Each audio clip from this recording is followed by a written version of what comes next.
है।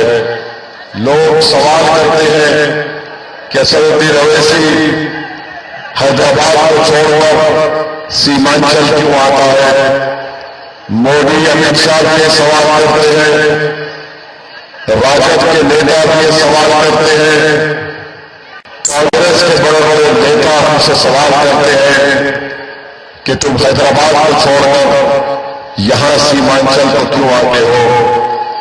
मेरे अजीज दोस्तों और बुजुर्गों, मैंने उनको भी जवाब दिया और आपके सामने भी कह रहा हूं कि अल्लाह सुब्हानहू व तआला जब तक हमको जिंदा रखेगा हम सीमांचल को आते रहेंगे और आपके लिए लड़ते रहेंगे। 11 साल पहले जब मैं आया था तो मुझे आजाद कहने दीजिए कि मैंने आपकी आंखों में इखलास को देखा, मैंने आपकी जबान से सच्चाई को अदा करते हुए देखा। मैंने इस बात को भी महसूस किया कि भारत में अगर कोई ऐसा इलाका है जहां पर हुक्मरानों ने अपने जुल्म और जबर की ताकत की बुनियाद पर उनको 75 साल से पसमानदा रखा तो सीमांचल है। 2015 के इलेक्शन में लड़े, उसी वक्त मैंने इस बात का इरादा कर लिया कि इलेक्शन का नतीजा 2015 का जो आता है हम यहां पर सीमांचल के इंसाफ की लड़ाई को जारी और सारी रखेंगे।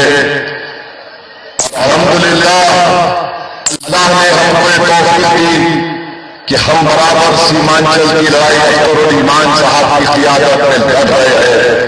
मेरे अजीज दोस्तों और बुजुर्गों, जो लोग बोलते हैं कि ओवैसी सीमांचल को क्यों आया है, सुनो जालिमों, अगर मुझमें लालच होता तो मैं नाम सेकुलर पार्टी के इंतखाबी मुहिम में उनकी तारीफ कर देता। अगर मुझे सत्ता का शौक होता तो मैं मंत्री का ओहदा हासिल कर लेता। अगर मुझे शोहरत हासिल करना होता तो मैं कोई और काम करता। मेरी नीयत में इखलास है, मेरा इरादा पुख्ता है, मेरे हौसले इस बात को आपके सामने रख रहा हूं कि हम कभी भी सीमांचल की लड़ाई से पीछे हटने वाले नहीं हैं, लड़ेंगे और इंसाफ दिलाएंगे। और मेरे अजीज दोस्तों और बुजुर्गों, मैं आपसे सिर्फ यही अपील करता हूं कि आप अपने दिल में इस गुनाहगार के लिए एक मोहब्बत को पैदा कर लीजिए। जो आपने पैदा किया अपने दिल में, आपने हमको जगा दिया। मैं आपका दिल की अमीर गहराइयों से आपका शुक्रिया अदा करता हूं और आपको सलाम करता हूं। अमूर की जनता 11 तारीख के दिन आपको मजलिस इत्तेहादुल मुस्लिमीन के लिए पतंग छाप के निशान पर वोट देना है। अमूर की जनता आपको आपके खादिम ओवैसी की जिद्दोजहद को कामयाब करने के लिए पतंग छाप को वोट देना है। अमूर की जनता आपको अपनी मां की उम्मीदों को पूरा करने के लिए वोट देना है। अमूर की जनता आपको अपने बच्चों के ख्वाबों को पूरा करने के लिए पतंग छाप को वोट देना है। अमूर की जनता आपको अज़बियत को कम करने के लिए मजलिस इत्तेहादुल मुस्लिमीन को वोट देना है। और मैं यहां पर आपसे कहूंगा कि जो इंसाफ से मोहब्बत करता है उसको मजलिस इत्तेहादुल मुस्लिमीन को वोट देना है पतंग छाप के निशान पर। मैं आपके दरमियान में खड़े होकर तीर छाप और मोदी के नुमाइंदे जनाब सवा जफर साहब से कहूंगा कि आप कुलैया बरादरी के सामने आकर रो रो कर कह रहे हैं कि मैं तुमको अगर नहीं पूछूंगा तो किससे पूछूंगा। जनाब सवा जफर साहब, आपको ये इख्तियार है कि आप मोदी के गोद में बैठ जाएं, मगर आपको ये इख्तियार नहीं है कि पूरी कुलैया बरादरी को लेकर मोदी के चौखट पर पहुंच जाए। हम आपको इस बात की इजाजत हरगिज़ नहीं देंगे इंशाअल्लाह। और अगर आप ये समझ रहे हैं कि आप कुलैया बरादरी को कहेंगे कि मैं तुम्हारे पास ही आ सकता हूं, तो सुनो सवा जफर साहब, 75 साल से सीमांचल की जनता को दबाया जा रहा है। 75 साल से इक़्तिदार मस्तान साहब की पार्टी 20 साल कांग्रेस के पास सत्ता रही, नीतीश कुमार के पास 20 साल, राजद लालू परिवार के पास 15 साल। बताओ तुमने सीमांचल के लिए क्या किया, हमको बताओ। मैं जिम्मेदारी के साथ कह रहा हूं कि भारत का सबसे पिछड़ा इलाका अगर कोई है वो सीमांचल का इलाका है।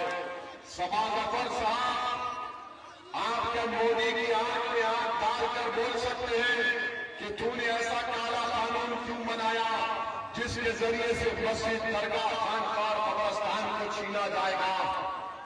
कानून ऐसा बनाया गया जो मस्जिदों को छीनने के लिए, मगर तुम्हारी आंख में आंसू उस वक्त नहीं आए। मोदी मुख्यमंत्री था गुजरात का, बिल्किस्तानों को 10-10 लोगों ने मिलकर इज्तिमाई असमत रेज़ी की, तुम्हारे आंख में आंसू नहीं आए। बिल्किस्तानों के 3 साल 15 महीने की बच्ची को उसके सामने उसके सर को पत्थर पर पटक कर उसका कत्ल कर दिया गया, तुम्हारी आंख में आंसू नहीं आए। गुजरात में लोग कैंपों में अपनी जिंदगी गुजार रहे थे, सबा जफर तुम्हारी आंख में आंसू नहीं आए।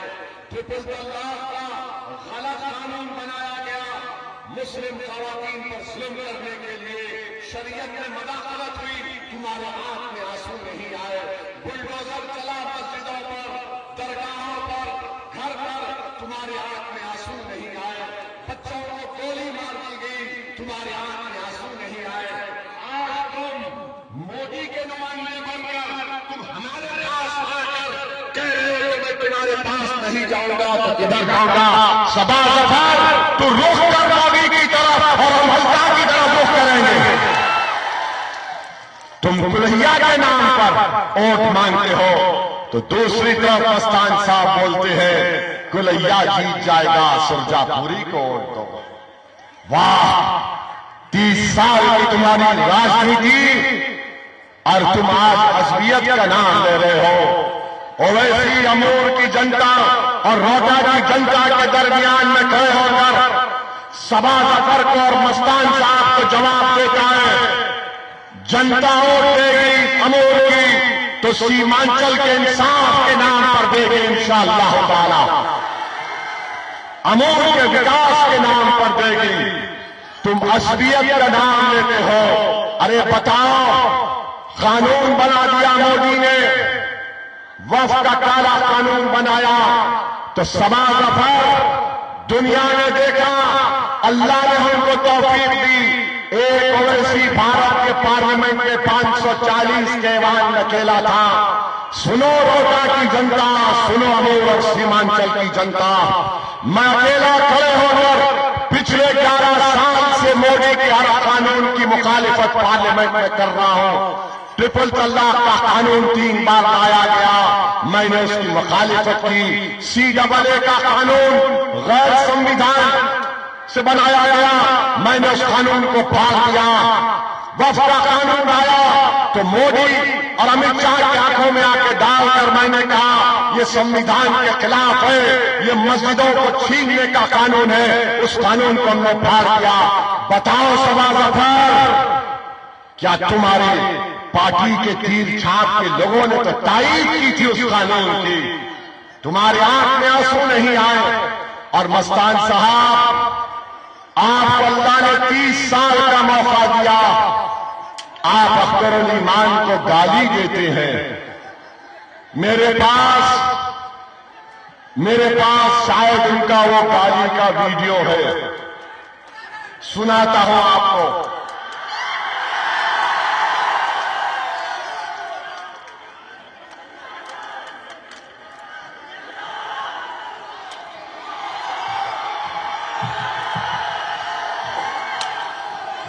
रुक जाइए भाई, दूर हटिए, ऐसा मत करिए, ठहरिए 10 मिनट ठहरिए, सुनिए। शैतान को जवाब देंगे, हरामजादा शैतान का भगवान को जवाब देंगे। क्या बोल रहे हैं अख्तरुल ईमान को, देखिए, सुनिए आराम से। शैतान को जवाब देंगे, उस हरामजादा शैतान का औलाद को जवाब देंगे। शैतान और हरामजादा कह रहे अख्तरुल ईमान को। आप बताइए, एक आदमी इस तरह की गाली देता है और फिर कहता है सिंगापुरी के नाम पर औरतों, बताओ क्या हो गया? तुम इस उम्र के हिस्से में आए हो, तुम 80 साल 85 साल के हो चुके हो मस्तान साहब, और तुम इस तरह की बकवास गाली देते हो। उस हरामजादा शैतान का औलाद को जवाब देंगे। क्या बताइए, ये जबान है उनकी। एक चुनाव जीतने के लिए मस्तान साहब अख्तरुल ईमान को गाली दे रहे हैं। 30 साल तुमने अमूर की जनता को धोखा दिया। मैं खड़े होकर तुम्हारे नाम से अरे तुरे से नहीं बात करता हूं, मस्तान साहब कह रहा हूं। हम सीमांचल के इंसाफ की लड़ाई लड़ रहे हैं मस्तान साहब। याद रखो, ओवैसी ऐसा सैलाब पैदा करेगा 11 तारीख के दिन। ये सैलाब बिहार का होगा, तुम तिनके की तरह बह जाओगे इंशाअल्लाह ताला। देखना मेरे भाई, इनके पास दिखाने को कुछ नहीं है, ना सबा जफर के पास है ना मस्तान के पास है। और जो लोग गाली दे रहे हैं, हम तुमको बताना चाहेंगे कि तुम्हारी गाली का जवाब सीमांचल की जनता वोट से देगी इंशाअल्लाह ताला। तुम्हारे गाली का जवाब सीमांचल की जनता वोट से देगी। और तुम्हारी गाली जो तुम दे रहे हो ना मस्तान साहब, इंशाअल्लाह ताला मैं आपके सामने बता रहा हूं, कांग्रेस पार्टी से इनका ताल्लुक है। मस्तान साहब आपको जवाब होंगे भागलपुर 1989 29 अक्टूबर। बोलो मस्तान साहब, जब खेतों में 1000 लोगों की लाशें पड़ी थी, न कफन दिया गया न दफन किया गया, वो लाशें वहीं पड़ती रही, उन लाशों के ऊपर फूल गोभी उग गई। मस्तान साहब, अगर मरने वाला तुम्हारा भाई होता तो तुम गाली नहीं देते, मगर मरने वाला तुम्हारा भाई नहीं था, मगर तुम्हारा दीनी भाई था। तुम आज खामोश हो गए। उस वक्त भागलपुर का फसाद, बदतरीन फसाद, 6 दिसंबर तुमने गाली दी मस्तान साहब, मैं अपनी मस्जिद से महरूम हो गया। इंसाफ का कत्ल हुआ, मगर मस्तान साहब मस्त थे। आज एक मर्द मुजाहिद सीमांचल की लड़ाई के लिए खड़ा हुआ तो उसको शैतान और क्या क्या बकवास अनाप शनाप करते हैं। मेरे अजीज दोस्तों और बुजुर्गों, ये मस्तान साहब, मोदी, अमित शाह, राहुल और सबा जफर के बारे में, इन तमाम तेजस्वी के बारे में, राजग के बारे में किसी शायर ने अच्छा कहा था, जिसने सीमांचल को उसके इंसाफ से महरूम कर दिया। शायर ने कहा, सुनो किताब सादा रहेगी कब तक, कभी तो आवाज बाप होगा। जिन्होंने बस्तियां उजाड़ डाली, कभी तो उनका हिसाब होगा। वो दिन गए जब हर सितम को अदाए महबूब कह के चुप थे। सुनो सबा जफर और मस्तान, उठेगी हम पर जो ईद कोई तो 11 तारीख को उसका जवाब वोट होगा। सुकूत सहरा में बसने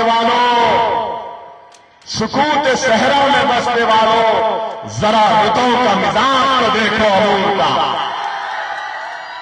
तुम अगर ये समझ रहे हो कि गुरूर और तकब्बुर की बुनियाद पर तुम ये इलेक्शन जीत जाओगे, तो सुनो जालिमों, अगर तुम फिरौन हो तो इब्राहिम आएगा, अगर तुम नमरूद हो तो मूसा आएगा, तुम यजीद हो तो हुसैन आएगा, अगर तुम बादशाह समझते तो शेख मुजद्दिद अल-फिसानी आएगा, तुम जालिम हो तो टीपू सुल्तान आएगा, तुम अगर अंधेरा हो तो नूर आएगा, तुम झूठ हो तो सच आएगा, तुम बातिल हो तो हक आएगा।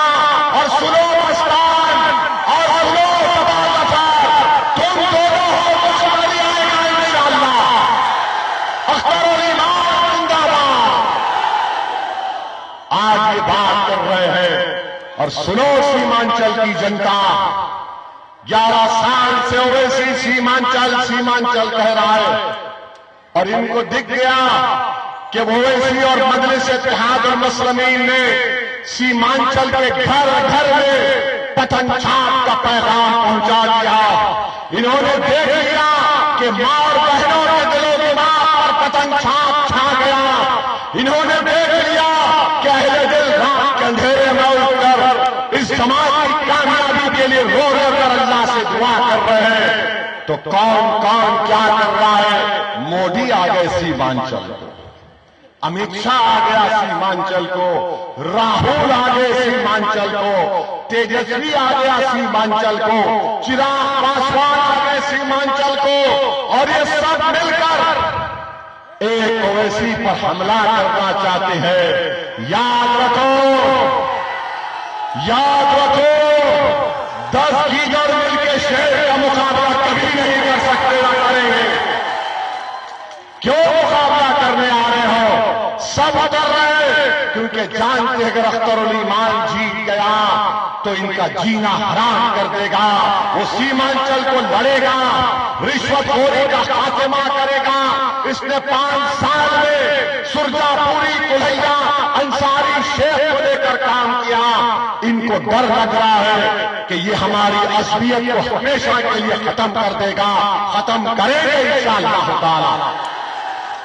और सुनो सुरजापुरी जनता, एनेक्सर 1 में मरकजी हुकूमत के सेंट्रल लिस्ट में सुरजापुरी का नाम आना चाहिए।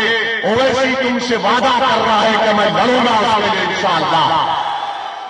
और मेरे अजीज दोस्तों और बुजुर्गों, हम आपको, हमारे हिंदू भाइयों को बताना चाह रहे हैं। एक हमारे हिंदू भाई ने मुझे फोन किया, कहा कि मैं अमूर का रहने वाला हूं, बताओ वैसी तुम जब सीमांचल के इंसाफ की बात करते हो तो क्या इसमें तुम हिंदुओं को भी शामिल करते हो? मैंने कहा मेरे भाई, मैं सीमांचल कह रहा हूं, सीमांचल में सब मजहब के लोग और आवाम बसती है। उसने कहा मुझे सबूत दो, तो मैंने कहा संविधान को खोलो, संविधान की किताब को आप भी खोलो, दफा 30 दो पढ़ो, जो पुकार कर बाबा साहिब अम्बेडकर ने लिखा, जिस भारत के इलाके में नाइंसाफी है, जहां पर बेरोजगारी है, जहां पर गुर्बत है, वहां पर उसको कम करना चाहिए। तो सीमांचल की लड़ाई संवैधानिक लड़ाई है दफा 32 के तहत। तो हमारे हिंदू भाई बड़े मुतासिर हुए, उन्होंने दोबारा फोन करके कहा कि तुमने सच कहा, संविधान में लिखा हुआ है। तो मैंने कहा कि आप वोट देंगे अख्तरुल ईमान को? तो उन्होंने कहा यकीनन सीमांचल की पसमानदगी को दूर करने के लिए पतन साहब को पहली मर्तबा वोट दूंगा। मेरे अजीज दोस्तों और बुजुर्गों, मैंने उनसे कहा ये क्षेत्र के न्याय की लड़ाई है, ये क्षेत्र के न्याय की लड़ाई है, और इस लड़ाई में आप हमारा साथ दीजिए।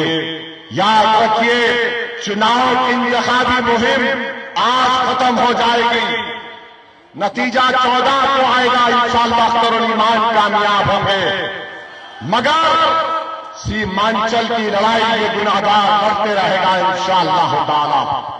मैं आपसे पूछ रहा हूं, मैं अमूर के नौजवानों से पूछ रहा हूं, क्या तुम मेरा साथ उत्तर प्रदेश में दोगे? तुम मुरादाबाद चलोगे? तुम रामपुर चलोगे? तुम गाजीपुर चलोगे? तुम कैराना चलोगे? तो चलने से मुराद मेरे साथ चलना नहीं, तुम्हारी दुआओं का मोहताज हूं। मेरी मां और बहनें, मैं तुम्हारी दुआओं का मोहताज हूं। तुम अल्लाह के सामने हाथ उठाकर दुआ कर दो, खुदा की कसम तुम्हारा यह गुनाहगार बेटा सालों में कोई तरफ का रुख मोड़ देगा इंशाअल्लाह। हवाएं आएंगी तो उसका रुख मोड़ देगा इंशाअल्लाह ताला। बातिल को कामयाब होने नहीं देंगे, हक को गालिब अल्लाह करेगा और हम हक के सिपाही हैं। हक को कामयाब करना ये हमारी जिम्मेदारी है। तो मेरे अजीज दोस्तों और बुजुर्गों, ये क्षेत्र के न्याय की लड़ाई, हम ईद का जवाब पत्थर से नहीं देंगे। हम ईद का जवाब पत्थर से नहीं देंगे। हम ईद का जवाब पतंग छाप तोड़ देकर देंगे। हम ईद का जवाब पतंग छाप तोड़ देकर देंगे। सबा गफार याद रखो, यजीद को भी अपनी ताकत पर बड़ा जान था, नमरूद को भी था, फिरौन को भी था, मगर ताकत जालिम को कामयाब नहीं करती। इखलास मजलूम को कामयाब करता है। अल्लाह की जात पर तवक्कल करके हम मुकाबला कर रहे हैं। तो मेरे अजीज दोस्तों और बुजुर्गों, जिल्लत का जवाब कैसे देंगे? जिल्लत का जवाब कैसे देंगे? जिल्लत का जवाब जोर से बोलो, पतंग छाप तोड़ देकर देंगे। जवाब दो, नाइंसाफी का जवाब, नाइंसाफी का जवाब पतंग छाप तोड़ देकर दिया जाएगा। गुर्बत का जवाब, गुर्बत का जवाब पतंग छाप तोड़ देकर दिया जाएगा। जमीन कटाव का जवाब पतंग छाप तोड़ देकर दिया जाएगा। और मस्तान साहब ने क्या कहा था? जमीन कटाव का कारण क्या है? तो मेरे मस्तान ने कहा था दफन है, दफन है। तमोर की जनता दफन का जवाब क्या होगा? दफन का जवाब पतंग छाप होगा। टूटे पुलों का जवाब पतंग छाप होगा। और जिसने घुसपैठिया कहा उसका जवाब क्या होगा? मोदी को जिसने घुसपैठिया कहा उसका जवाब क्या होगा? पतंग छाप, पतंग छाप होगा। जिसने नमक हराम बोला हमको उसका जवाब पतंग छाप होगा।